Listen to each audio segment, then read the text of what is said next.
En Alemania, los cursos de economía se encuentran elaborados desde el prisma del conflicto entre trabajador y empresario, con un especial énfasis en la protección de los trabajadores por parte del Estado.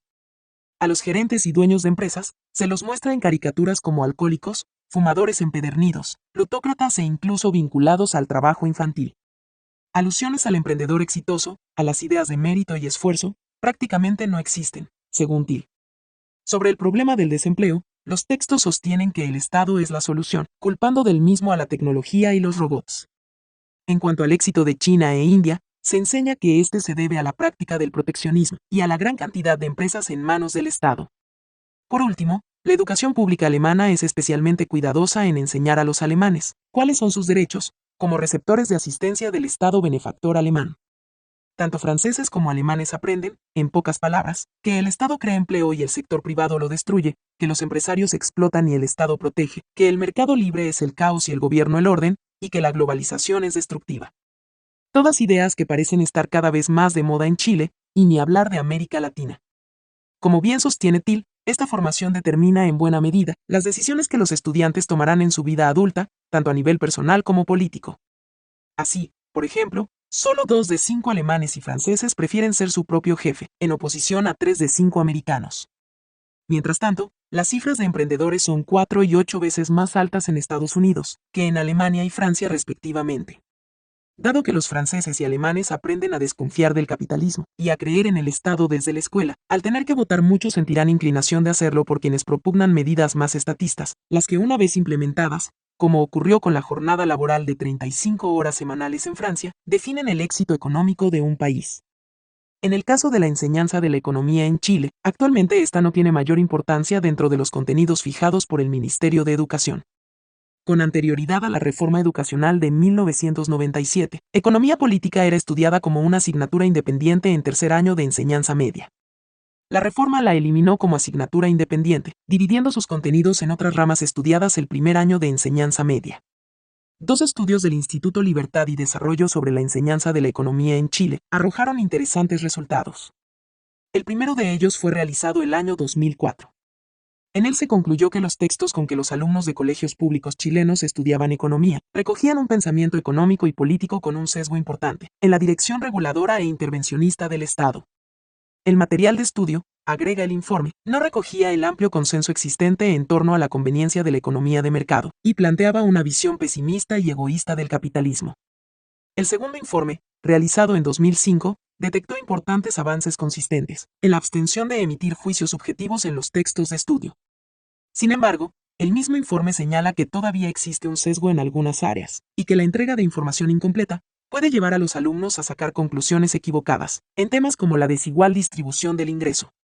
En cuanto a los modelos económicos, el sistema liberal aún es presentado con un sesgo egoísta, mientras los sistemas colectivistas y mixtos se plantean como centrados en el bien común. No hay un análisis crítico sobre los fracasos estrepitosos de los sistemas centralmente planificados, y tampoco una explicación del principio de subsidiariedad del Estado. De hecho, se afirma que dentro de las funciones del Estado se encuentra la de proveer transporte público, agua, energía e incluso automóviles.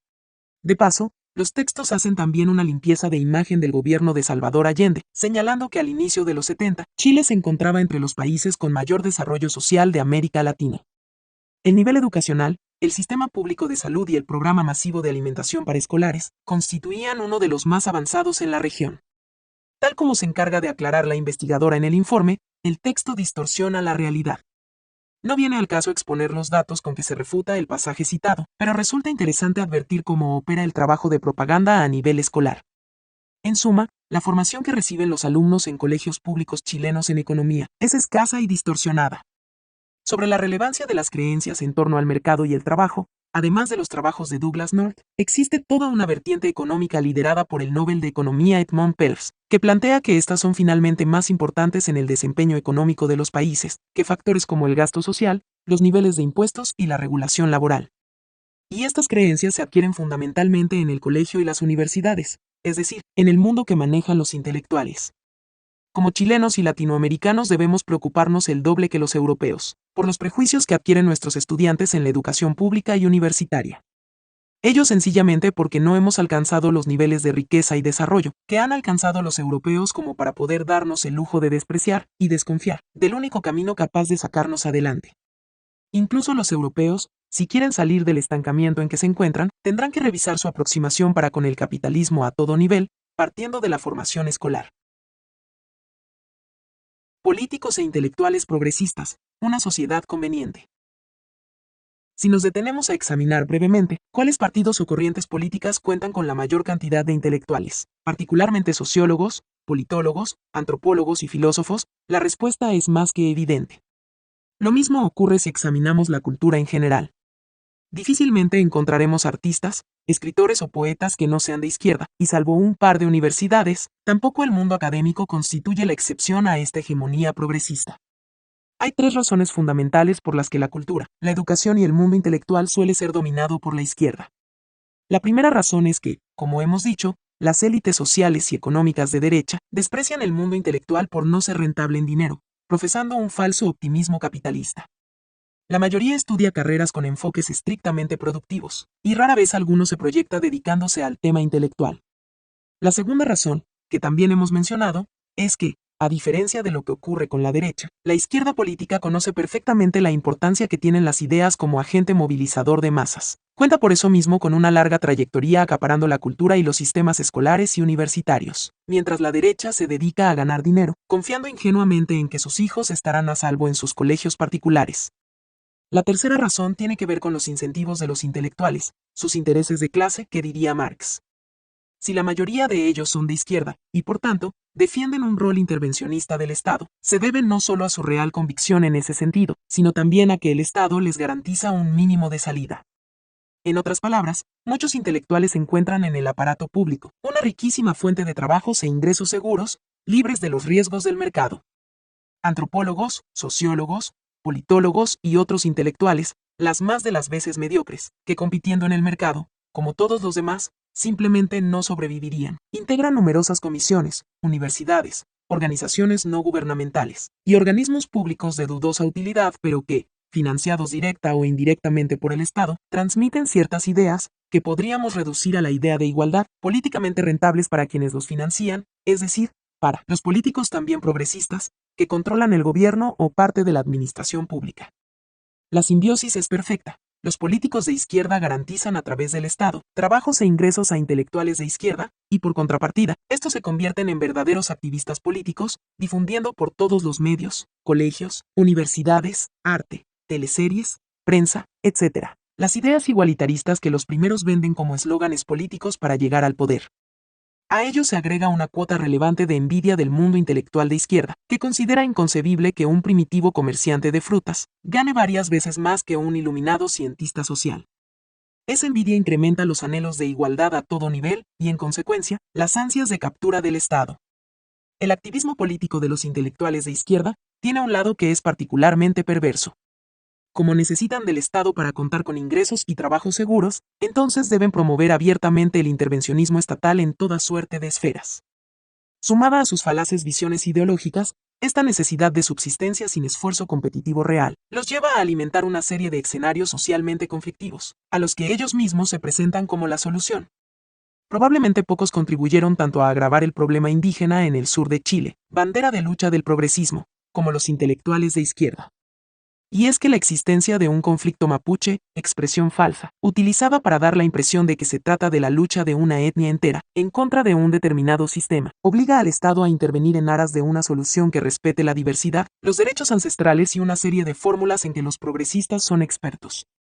Por supuesto, para eso son necesarias legiones de antropólogos, sociólogos y otros expertos, que el Estado supuestamente requiere para enfrentar el problema.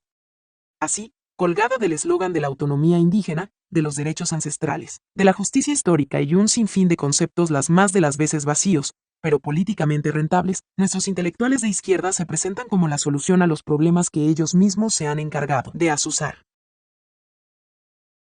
La amenaza del discurso igualitario, algunas ideas anticapitalistas de moda. Hemos analizado algunas de las causas por las cuales la izquierda ejerce una hegemonía casi total en los círculos intelectuales y en los diversos ámbitos de la cultura. También profundizamos en la forma en que las ideas sirven como instrumento movilizador de masas por la vía electoral. Toca ahora analizar la idea más fuerte de la izquierda progresista, el eje de su discurso político y la obsesión de sus intelectuales. Me refiero a la idea de igualdad. En mi anterior libro El Chile que viene, afirmé que el discurso igualitarista de la izquierda es falaz. Repetiré brevemente el argumento en las próximas líneas, como modo de introducción a un análisis más detallado sobre este problema. La falacia de la igualdad en el discurso de izquierda radica en el supuesto de que la igualdad es intrínsecamente buena. Para los sectores de izquierda la igualdad es buena en esencia, y por tanto, debe ser la aspiración de todo proyecto político, económico y social y de todo esfuerzo intelectual. La falacia del argumento queda al descubierto con una pregunta muy sencilla: ¿es siempre buena la igualdad? O formulado en otras palabras, ¿es preferible la igualdad social y económica de Haití a las desigualdades económicas y sociales de Chile? Para ser consecuente, un progresista que estima que la igualdad es buena por definición, deberá responder que es preferible la situación económica y social de Haití, donde hay más igualdad, a la chilena, donde hay menos igualdad.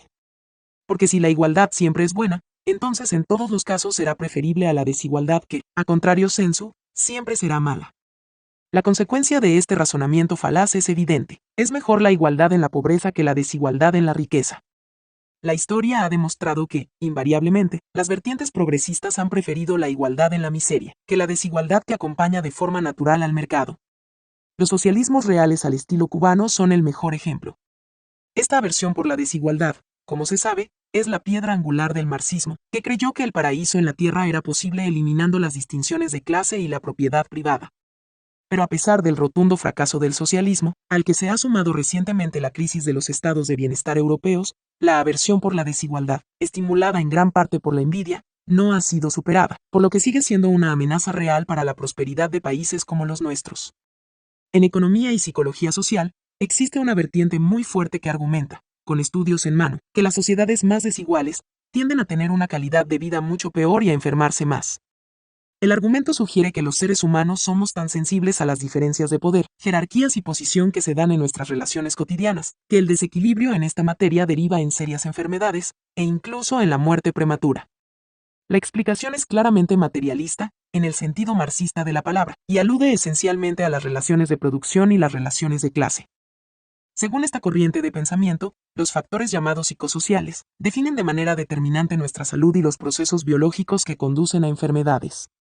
Muchas de nuestras enfermedades, dice la teoría, se desencadenan por lo que pensamos y sentimos acerca de nuestra situación social y circunstancias materiales. Aquí hay que llamar la atención sobre la función que juegan nuevamente las ideas que tengamos sobre nuestro estatus social. Richard Wilkinson, académico británico que ha dedicado su carrera a la investigación sobre los efectos de las desigualdades de ingresos sobre la salud de las personas, afirma sin más que aquellas sociedades, en que las diferencias entre ricos y pobres son pequeñas, son más sanas, debido a que son sociedades menos estresantes, menos violentas y menos hostiles. Wilkinson dice, las desigualdades en las rentas afectan a todo, desde el tipo de estructura social a la que se enfrentan los individuos, hasta la naturaleza del desarrollo emocional temprano. Las desigualdades socioeconómicas ejercen un profundo efecto en la calidad del entorno social y del bienestar psicosocial de la población. Luego, Wilkinson realiza una afirmación que a mi juicio representa el mayor peligro en la lógica progresista. Lo que define la salud de una persona y de la sociedad, según el autor, no son los niveles absolutos de renta y bienestar, sino la renta relativa y el estatus social. Esta afirmación es de relevancia gigantesca, y nos lleva de vuelta a la falacia de la igualdad comentada al principio.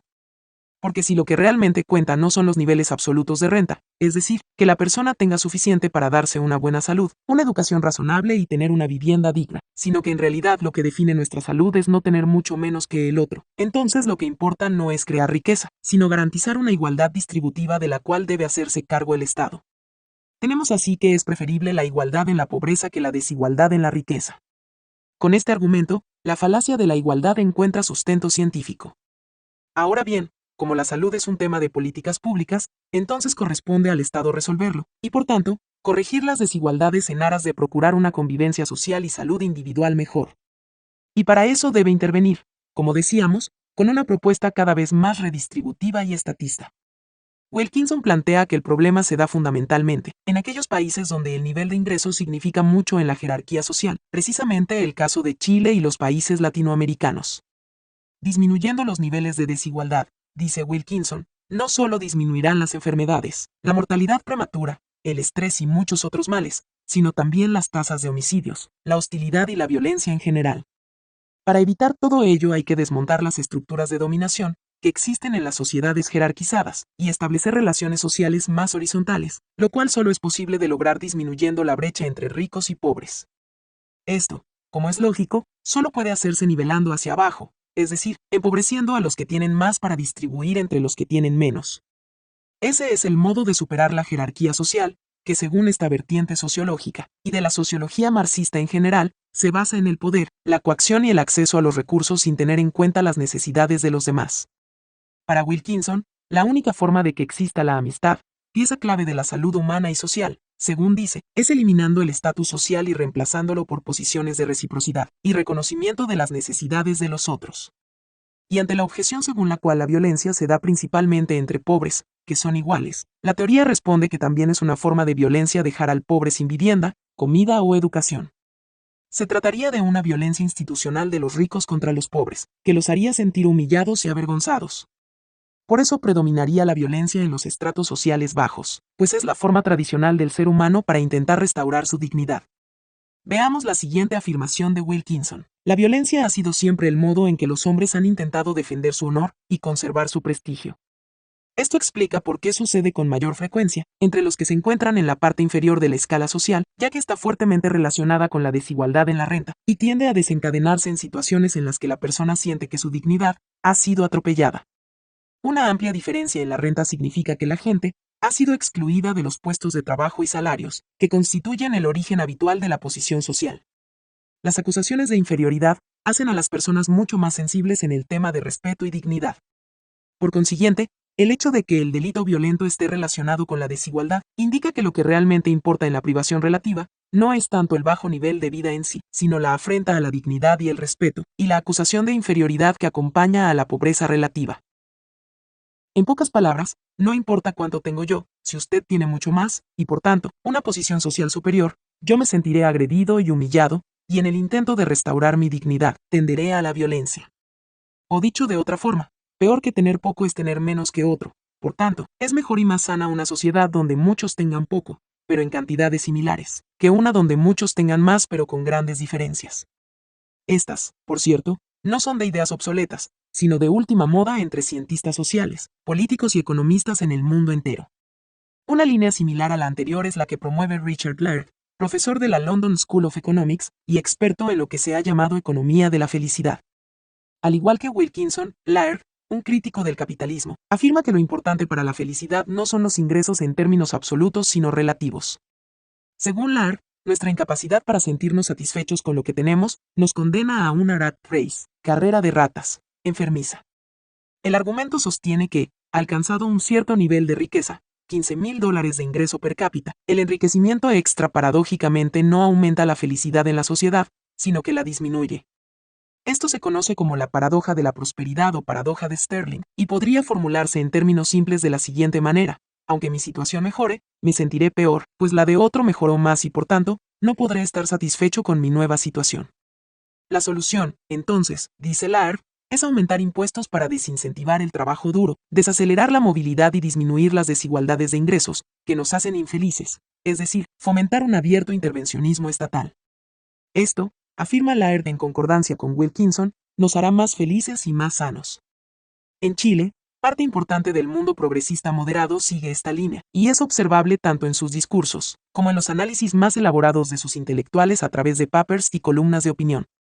En una columna publicada en el diario El Mercurio, el 1 de noviembre de 2005, uno de los máximos referentes intelectuales de la izquierda chilena, el sociólogo Eugenio Tironi, señalaba citando directamente un libro de Richard Laird lo siguiente: Europa continental goza de tasas de felicidad bastante mayores que Estados Unidos. ¿Por qué? Porque hay menor flexibilidad, competencia y desprotección, o lo que es lo mismo, mayores grados de rigidez, predictibilidad y amparo, porque trabajan menos horas. ¿Por qué mantienen un estilo de vida donde la libertad se alcanza en la comunidad y no en la libertad que da la fortuna individual, donde se privilegia la pertenencia y no la autonomía, la estabilidad y no la movilidad? Esto, agrega Tironi, hace que exista más confianza, más seguridad y relaciones humanas de más calidad. En otras palabras, para ser más felices debemos trabajar menos, tener mercados laborales más rígidos, ser menos competitivos y someter nuestras preferencias a los dictados de la comunidad. El de Tironi es tan solo un ejemplo de lo que promueve el progresismo en Chile. Otros ejemplos serán analizados más adelante. Por ahora digamos que hay argumentos suficientes para destruir planteamientos igualitaristas y anticapitalistas como los presentados. En efecto, de acuerdo a Harris, encuestadora de fama mundial, el 65% de los estadounidenses el año 2003 veía su futuro personal con optimismo, factor esencial de la felicidad, contra un 44% de los europeos, cuyas sociedades son mucho más igualitarias. Al mismo tiempo, un 58% de estadounidenses se declaraba satisfecho con sus vidas, contra un magro 33% en la benefactora Comunidad Europea. Bastarían esas cifras para hacer tambalear el argumento de la seguridad y el incremento de impuestos. La verdad es que las sociedades son más felices en la medida en que se enriquecen, porque aumenta el control de las personas sobre su vida y aumenta su libertad.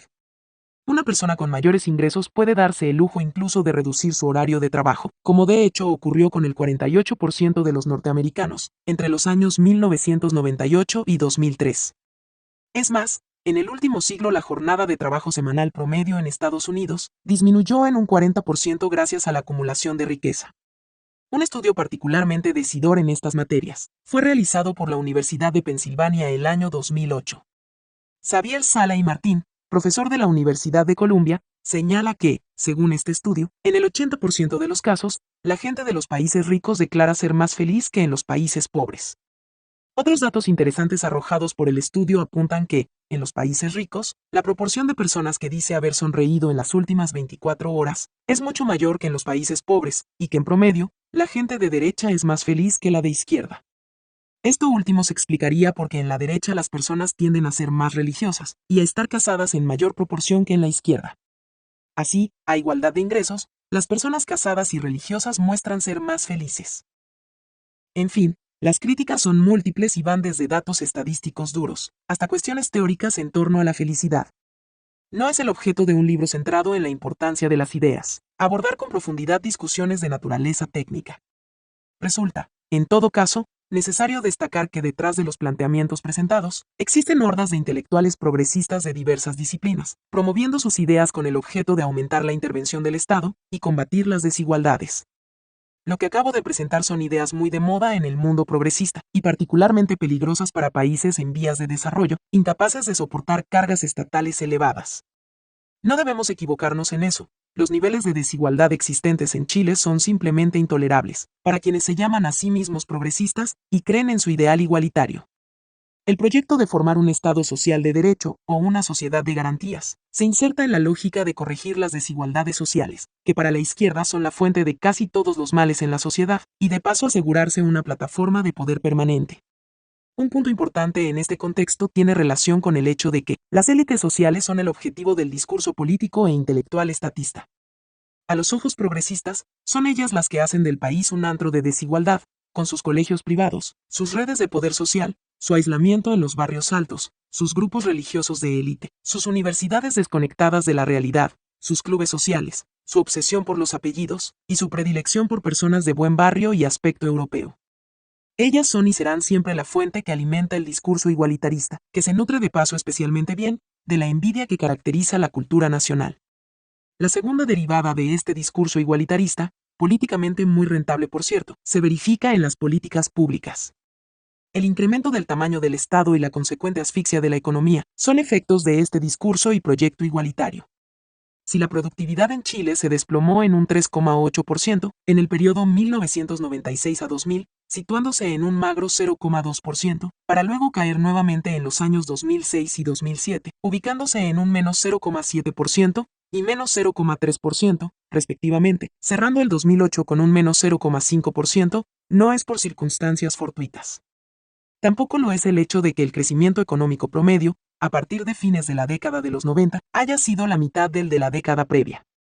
Los economistas suelen quedarse solo con las cifras y culpar a malas políticas laborales o regulaciones ineficientes de la preocupante pérdida de competitividad de nuestra economía. Lo que muchos de ellos no ven es que detrás de esta pérdida de competitividad, cuyos orígenes son anteriores a la crisis económica de 2008, lo que hay son ideas. En efecto, detrás de esos números se encuentra la reinstalación del proyecto progresista redistributivo, que pretende acabar con la desigualdad a través de la intervención estatal. Son ideas como las de Wilkinson y Laird que, de forma más o menos consciente, mueven a políticos e intelectuales de izquierda. Esas ideas son las que han gobernado la evolución económica y social, con creciente influencia desde los 90, sofocando las pretensiones del país de llegar al desarrollo. Son las mismas ideas que llevaron a legislaciones garantistas en materia procesal penal, inspiradas en una visión marxista del delincuente como una persona humillada por la sociedad, que no le ha dado oportunidades y que delinque para reafirmar su dignidad. También esas ideas alteraron desde fines de los 90 el clima laboral, agitando el sindicalismo y promoviendo legislaciones antiempresariales, en aras de la supuesta protección de derechos de los trabajadores. La lista de ejemplos es larga. Solo digamos para terminar que el discurso igualitarista responde a ideas que están gobernando la evolución social en Chile, encaminándolo de un país más libre y próspero a uno menos libre y cada vez más estancado y decadente. Lo que queda por ver es cómo se va a manifestar en el futuro, socialmente, esta exacerbación del discurso igualitarista. En un país semidesarrollado y desigual como Chile, jamás se debiera olvidar la importancia de las ideas. Es habitual que se aprecien muy bien los daños producidos, por las corrientes ya debilitadas y pasadas de moda, que se estigmaticen con horror las lesiones gravísimas que ellas le han inferido al sentimiento de la justicia, y que en cambio no se perciban, o se excusen, o se condenen muy débilmente, los daños análogos que produce o amenaza con producir la corriente que está en boga. Se grita y se proclama que se ha logrado la libertad, que la tormenta ha pasado, cuando en verdad esta no ha hecho más que cambiar de dirección, y si cabe la metáfora, de forma y color. Gaetano Mosca. No deja de llamar la atención cuánto han ganado terreno, visiones que hasta hace pocos años eran muy minoritarias. Hoy, al aglutinarse, se constituyen en referentes que obligan a redoblar esfuerzos para desvirtuar las ideas que, fundadas en concepciones mundialmente desechadas, se obstina en proponer este grupo. Conclusión del Instituto Libertad y Desarrollo, luego de analizar diversas propuestas de reforma constitucional planteadas por un grupo de políticos e intelectuales, vinculados a la concertación el año 2008. Capítulo 2. Chile nuevamente en la pendiente del estatismo, el avance de las ideas de izquierda y el resquebrajamiento del consenso en torno al sistema económico liberal. Chile y el fin de la historia, la retirada de las ideas liberales. En páginas anteriores mencioné el desprecio que existe entre las élites sociales, económicas y políticas de derecha, por el quehacer intelectual y la cultura en general. Sostuve que este desprecio se funda en la arraigada y extendida idea de que la labor intelectual no es lucrativa o útil, mentalidad propia de la etapa materialista, que salvo excepciones, no ha sido superada. Sin embargo, parece que existen otras razones por las que las élites nacionales, incluidos muchos académicos que pertenecen o se relacionan directamente con ellas, se han consagrado a una explotación de carácter netamente productivo del intelecto. Veamos cuáles son esas razones. En el escaso mundo intelectual no progresista que existe en Chile, fundamentalmente economistas, la lucha por las ideas ha dejado de tener sentido, me parece, por una razón de contingencia histórica.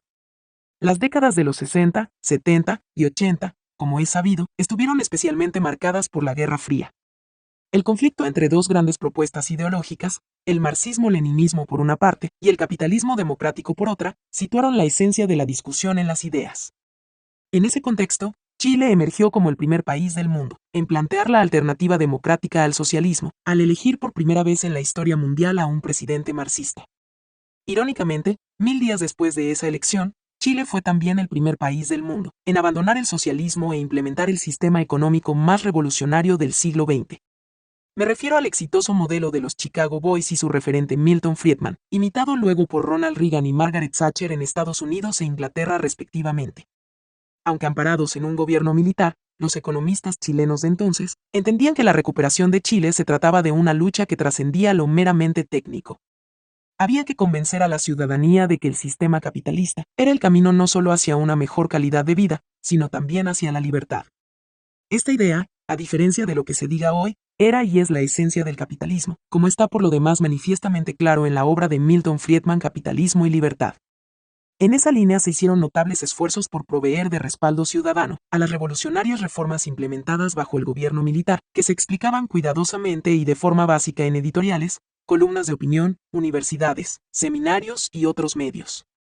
En ese contexto se creó el Centro de Estudios Públicos, donde se dedicaban extensas jornadas y revistas al pensamiento de Hayek, Friedman y otros grandes defensores del capitalismo y del mundo libre. El debate de entonces era fundamentalmente de índole filosófico-económico y filosófico-político. Con el término de la Guerra Fría, que coincidió con el retorno de la democracia al país, la anterior preocupación por las ideas desapareció aceleradamente. El clima predominante en los 90 era que el capitalismo había triunfado definitivamente, y que el sistema estaba no solo reivindicado por la historia y legitimado moralmente, sino también, en el caso chileno en particular, amarrado jurídicamente.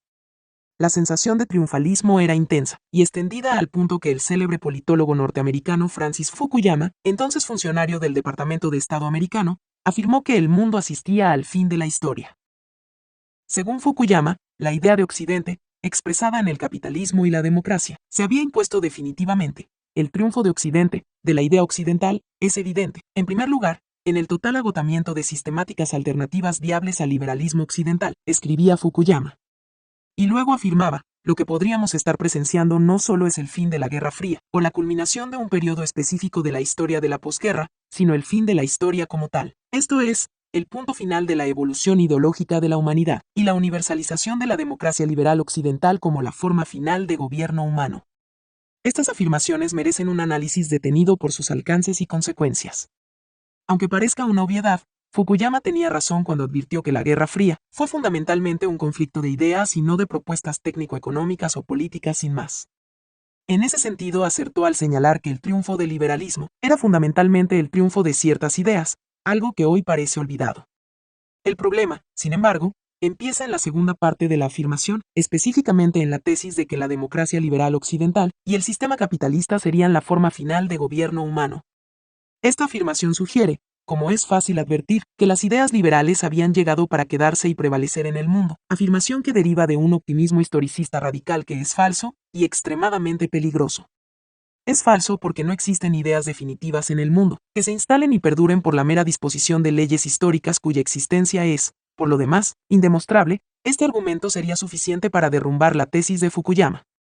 Las ideas surgen, por diversas razones, de mentes tan complejas como diversas y en cualquier periodo histórico, gobernando, como vimos más atrás, la evolución social. En esto Fukuyama demuestra alejarse del credo liberal y sin reconocer necesariamente límites en la realidad exterior.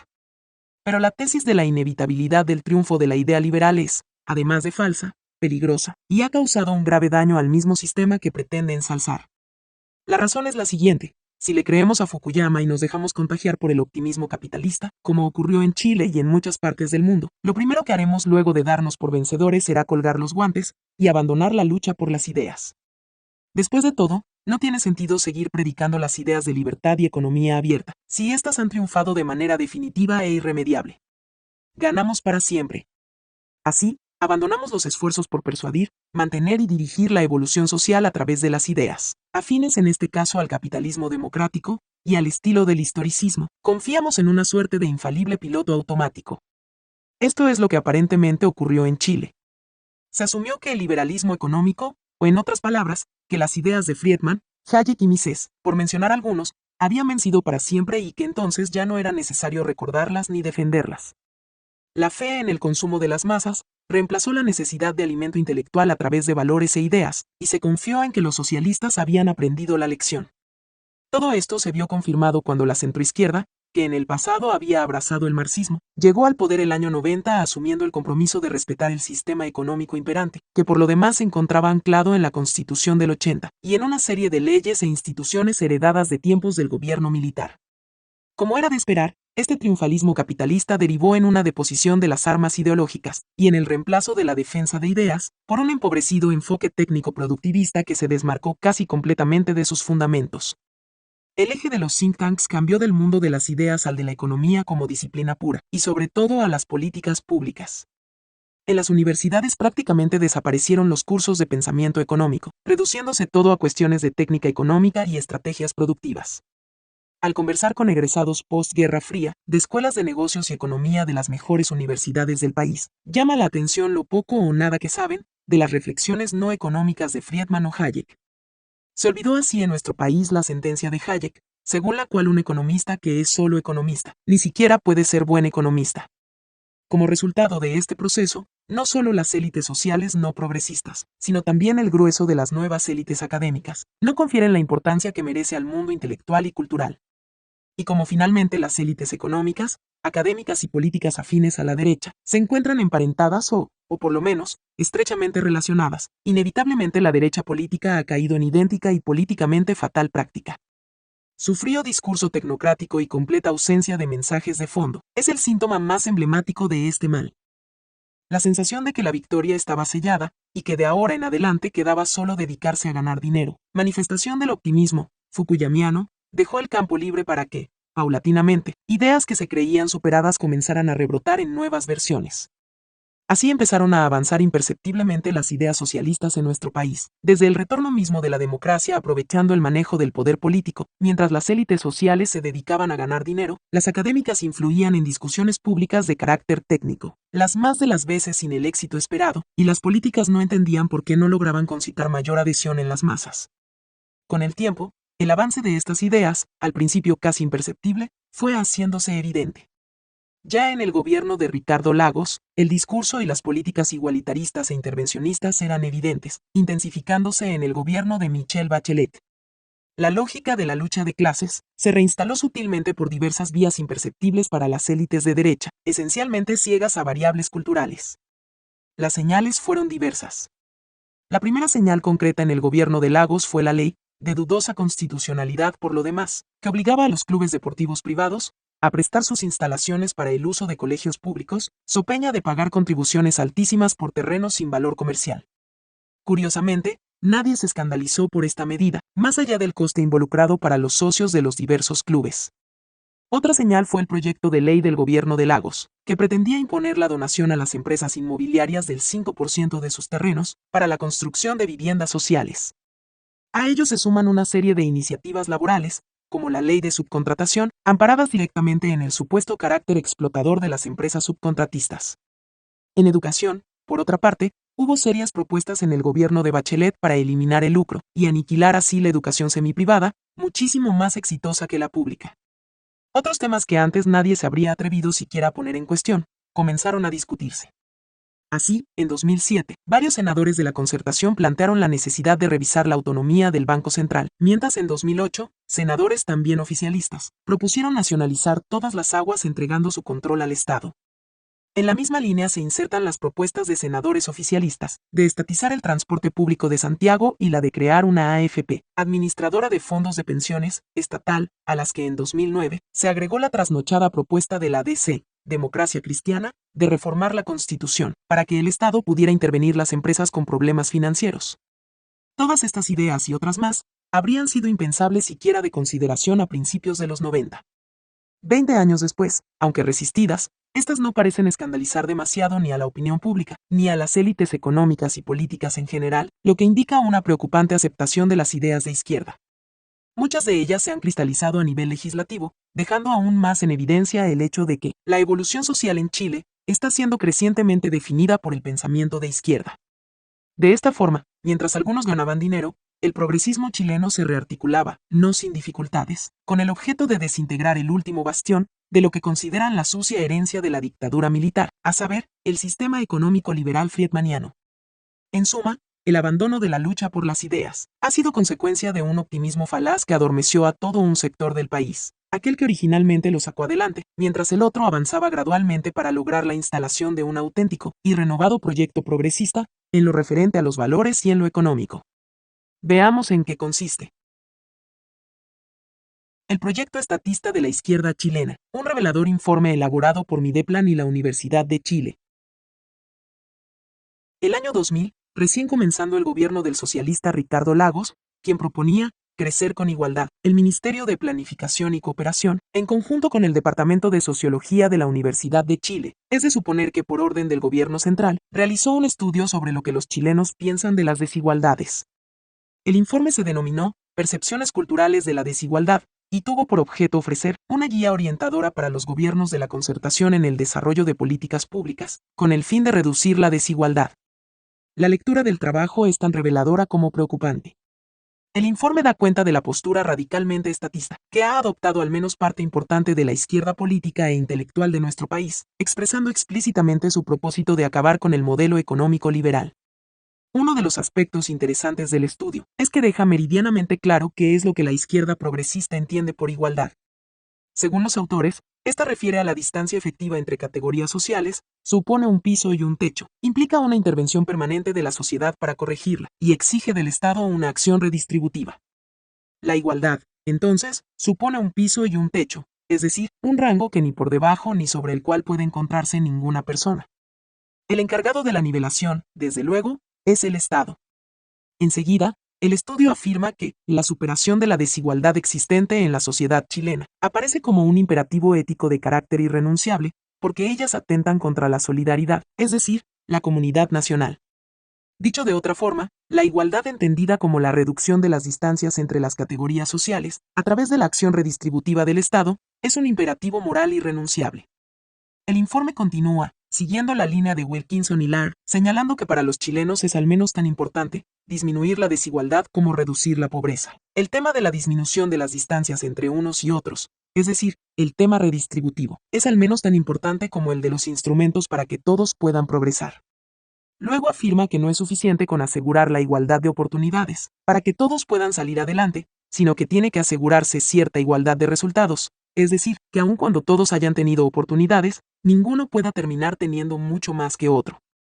En ese contexto no parece adecuado, dice el informe, sustituir el principio de igualdad de resultados por el de igualdad de oportunidades, porque los chilenos no solo distinguen estos dos principios, sino que consideran a ambos imprescindibles.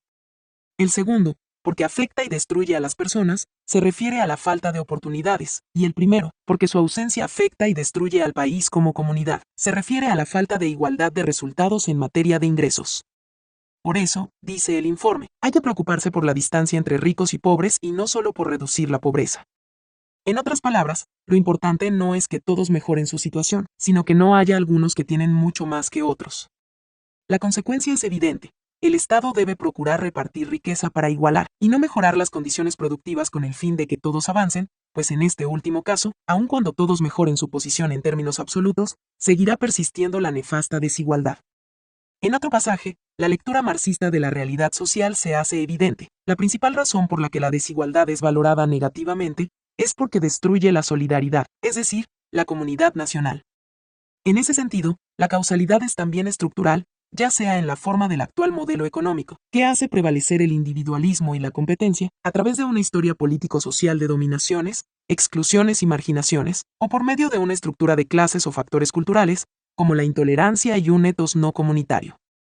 A la idea de que el libre mercado es el responsable de la destrucción de la solidaridad y de la fatal desigualdad agrega, la gente no asume la ideología de mercado, sino que ve en el modelo que la consagra una de las principales fuentes de desigualdad, la desestructuración de las relaciones y del tejido social que el mismo modelo trae consigo, y el debilitamiento de la acción del Estado, dejan a los individuos desprotegidos y con una sensación de que hay que batírselas por sí solos. Si los pasajes anteriores le han impactado por el alto contenido ideológico marxista, es porque, como la mayoría del mundo no progresista chileno, usted no está al tanto de qué es lo que realmente ha venido haciendo y en qué posición está la izquierda chilena. La reivindicación del Estado, la denuncia de siniestras estructuras de dominación en una sociedad clasista y la condena al modelo económico liberal como el responsable de destruir lo mejor que tiene el país, son una constante a lo largo del informe. Veamos otro párrafo por si hasta ahora no ha quedado clara la inspiración de nuestros progresistas. Lo cierto es que no existe para nada un antiestatismo que se acompañe de una gran confianza en los mecanismos del mercado o en la sociedad civil. La gente concibe al Estado como el principal responsable del desarrollo y la igualdad. La gente, entonces, no cree en el mercado y espera que el Estado se encargue del desarrollo económico y social, así como de superar las desigualdades. La invitación abierta al estatismo fracasado que conocimos por décadas en América Latina es evidente. Pero la cosa va más allá. Dentro de las sugerencias, el informe añade una que da cuenta del franco carácter antielitista y antiliberal, que según los autores debiera inspirar a las políticas públicas concertacionistas. Toda política que tenga como objetivo superar las desigualdades debe dar una doble señal, que afecta a los poderosos y que dignifica considerándolos como sujetos a los más débiles. Es decir, toda política debe contener un componente simbólico y efectivo de tipo redistributivo. Y más adelante recomienda que se debe recuperar la visión de un Estado a la vez protector, algo que Bachelet haría 6 años después, con su fórmula del Estado social de derechos, eficiente y transparente, y mostrar permanentemente que existe la voluntad gubernamental de priorizar la igualdad como meta de políticas de Estado.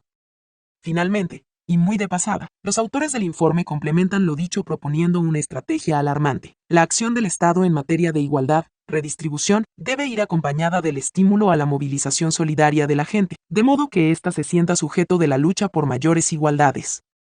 O sea, el Estado debe promover la movilización de las masas en la lucha por mayores igualdades.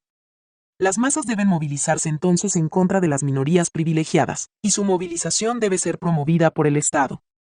Resumamos brevemente para entender lo que plantea el informe. La sociedad chilena es ante todo clasista, y por tanto se caracteriza por la presencia de estructuras de dominación de poderosos sobre débiles. El modelo económico liberal ha empeorado esta situación, fomentando el individualismo y la competencia, destruyendo la solidaridad de la nación, al acrecentar la desigualdad que lleva a su vez a mayores abusos. Para recuperar la solidaridad y el bienestar social, el Estado debe atacar las estructuras de dominación hoy existentes, interviniendo el modelo económico liberal responsable de acrecentar la desigualdad. Esto solo se puede lograr afectando a los poderosos en nombre de los débiles, a los que hay que movilizar en contra de los poderosos, los ricos, en la lucha por la igualdad y la supresión de la dominación. Tal vez ahora le haga más sentido el activismo, que en el gobierno de Bachelet asumieron ministros y parlamentarios en la toma de empresas, ataques a fondos privados y agitación sindical, entre otros. Es difícil ser más claro sobre lo que busca la izquierda en Chile, la destrucción del modelo económico liberal, que según ellos, fomenta el individualismo, destruye la solidaridad y confirma las desigualdades de clase y la explotación. Y esto no fue dicho por un comunista de la década del 60, sino por un informe del año 2000, elaborado por el gobierno de Chile a través de Mideplan y la Universidad de Chile, la rentable sociedad entre políticos e intelectuales de izquierda a que me refiero más atrás. Pero lo más peligroso es que las conclusiones y sugerencias comentadas, que por cierto son absolutamente sesgadas ideológicamente, y en muchos casos no resisten mayor análisis, se encuentran basadas en la supuesta voluntad de la mayoría de chilenos, es decir, en encuestas de cuya calidad técnica no tenemos razones para dudar. Y si eso es así, entonces es cuestión de tiempo para que en Chile se termine, sepultando el sistema económico exitoso que hemos conocido. La razón es simple, la gente quiere más Estado y menos libertad económica, y la mayor parte de los políticos están dispuestos a conceder este deseo, primero porque no creen en el sistema, y segundo porque en la medida en que satisfacen las demandas populares, su permanencia en el poder está garantizada. La democracia cristiana y el decálogo socialista, dos propuestas constitucionales para terminar con el sistema económico liberal. En el marco del evidente proceso de reizquierdización política, económica y social que ha experimentado Chile, con especial intensidad desde fines de los 90 en adelante, se inscriben dos proyectos de reforma constitucional desarrollados por demócratas cristianos y socialistas, respectivamente, con propuestas que hacen revivir los momentos más recalcitrantes del socialismo chileno. El primero, más moderado pero no menos peligroso, es un conjunto de ideas presentadas el año 2008 por la entonces candidatura presidencial de Eduardo Frei, y el segundo, un conjunto de propuestas desarrolladas por un extenso grupo de políticos e intelectuales, del ala más izquierdista de la Concertación. El análisis de ambos proyectos resulta crucial para constatar, más allá de toda duda, que el propósito que inspira al grupo político mayoritario de nuestro país es la demolición del sistema económico liberal para transitar hacia un Estado abiertamente interventor. En ambos proyectos me detendré solo en sus aspectos económicos, aunque los otros reflejen tanta o mayor inspiración estatista socialista. Captando perfectamente la izquierdización que ha experimentado el país, en su ofertón electoral del periodo 2008 a 2009, el expresidente Eduardo Frei sugería derechamente que debía acabarse con el derecho de propiedad como el eje de protección constitucional. En su lugar debían asegurarse los llamados derechos económicos y sociales, como educación, salud y seguridad social, entre otros. Ahora bien, en las constituciones modernas, estos derechos son considerados aspiraciones programáticas más que derechos efectivamente asegurados, por una razón muy simple. A diferencia de derechos como el de libertad de expresión y la vida, los derechos económicos y sociales dependen esencialmente de que el Estado gaste dinero.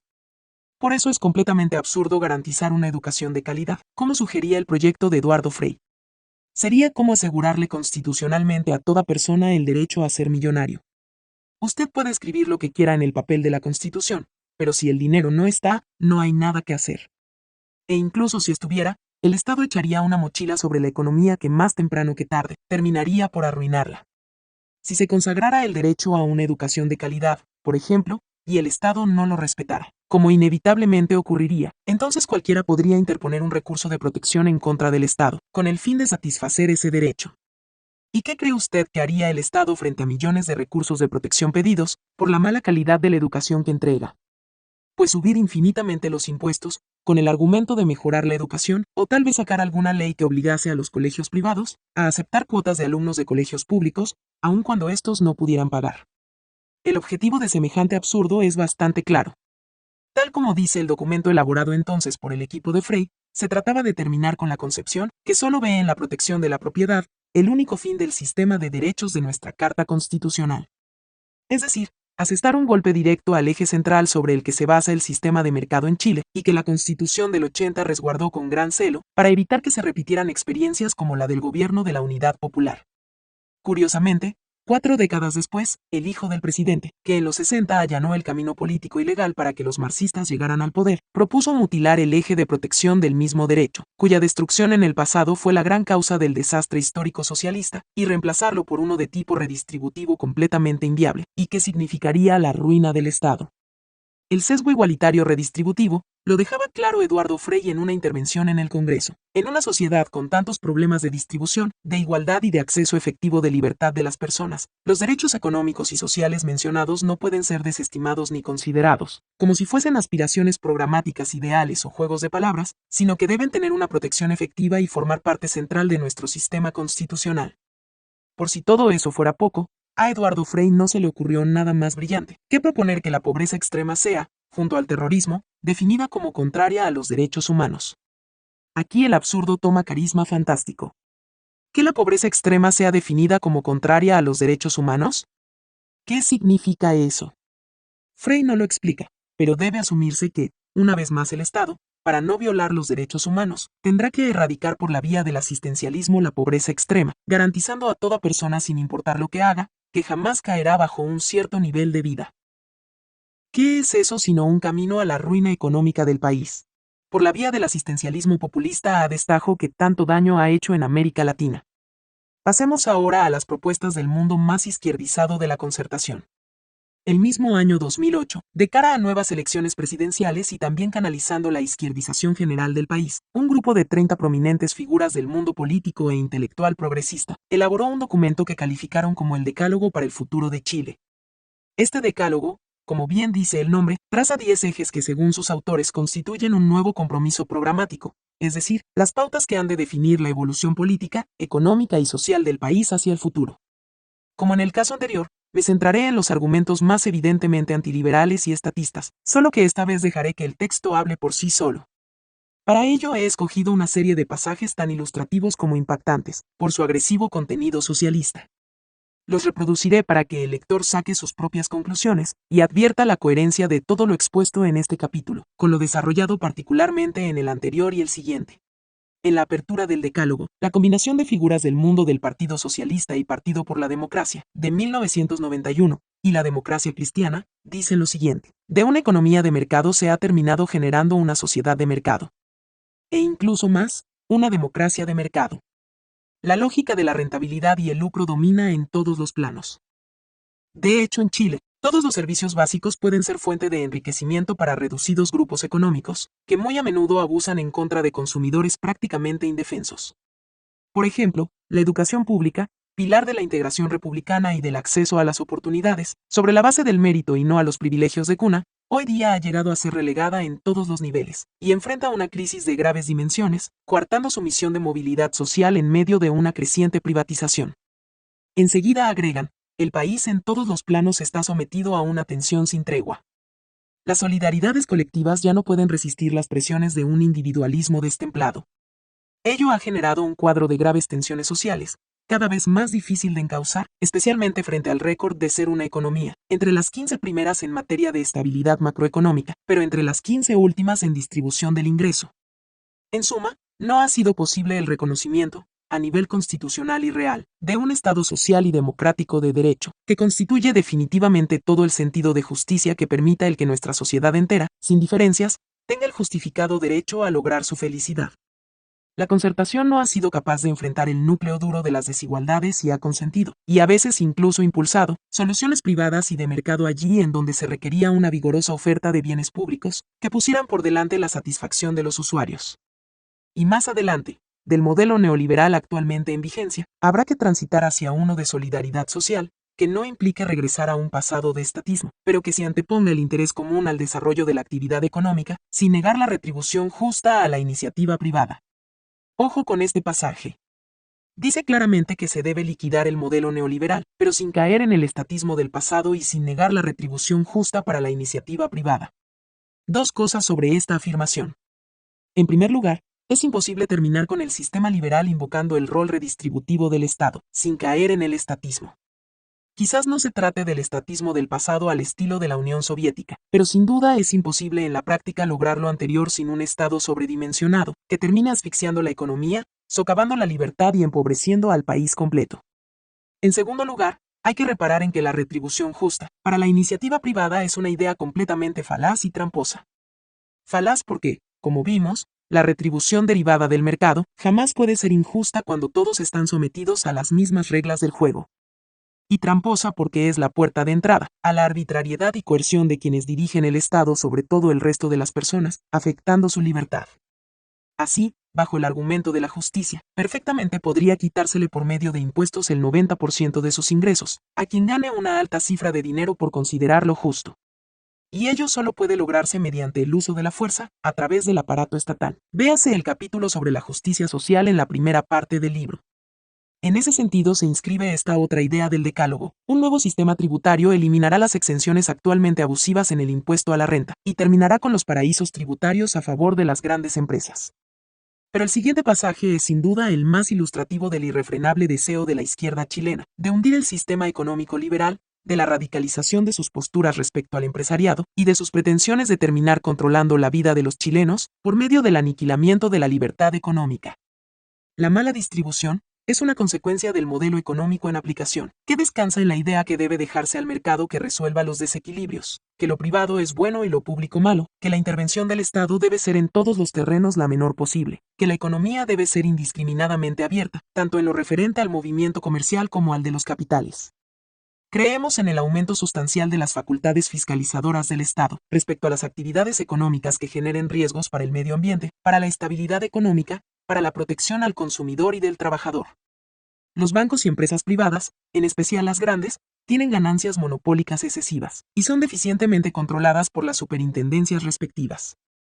Las AFP ponen hoy en peligro los ahorros de los trabajadores con comisiones usureras e inversiones de alto riesgo, mientras que las ISAPRES han logrado utilidades enormes discriminando a los usuarios, en especial las mujeres en edad fértil y a la tercera edad.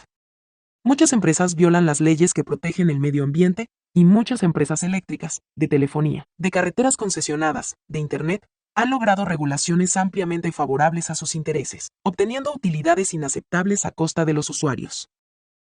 La arremetida y la odiosidad en contra de la gran empresa es tan alarmante como categórica. Parece ser una declaración de guerra en contra del gran capital, que ha explotado usureramente a la población obteniendo utilidades inaceptables. Eso, estimado lector, es lo que manifiesta un conjunto de personajes de la más alta figuración pública representando. Si posturas como estas prosperan, ¿cuánto cree que va a tomar en Chile hasta que se abalancen nuevamente las fauces del socialismo estatista sobre la empresa privada?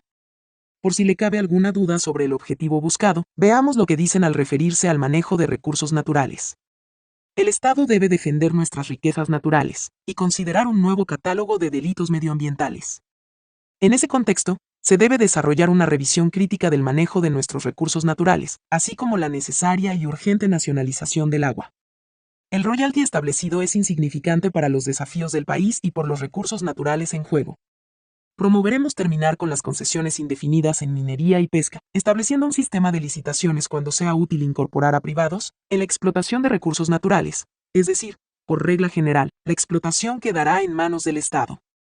Es inaceptable que un par de empresas que solo tienen unas docenas de propietarios obtengan más beneficios que los que obtiene Codelco, que es de los 16 millones de chilenos. La justicia distributiva está directamente relacionada con obtener que los abundantes recursos naturales con que cuenta el país se coloquen en función de los intereses nacionales y de la mayoría de la población. La demostración más elocuente de ello se produce con la explotación del cobre, entregado nuevamente al control de unos pocos intereses privados, mayoritariamente extranjeros, que lo exportan en la forma más primaria, sin incorporar en el país trabajo agregado. Vemos aquí nuevamente cómo la justicia distributiva se utiliza para justificar ataques en contra del mundo privado, sobre la base de falsedades que no resisten ningún análisis. Por primera vez desde los 60, se replantea en Chile la amenaza de nacionalización de recursos naturales. Finalmente, entre otras cosas, el texto es idéntico al proyecto de Frey en cuanto a que propone asegurar una determinada calidad de educación constitucionalmente, así como el derecho a una cierta calidad de trabajo. La calidad del empleo deberá ser garantizada, por ejemplo, mediante leyes que regulen o prohíban el uso irracional de pesticidas, que atenten contra la salud en general y la salud reproductiva de los más de 200.000 temporeros y temporeras de los campos chilenos. El país está en condiciones de financiar progresivamente este esfuerzo y de terminar de una vez con la miseria.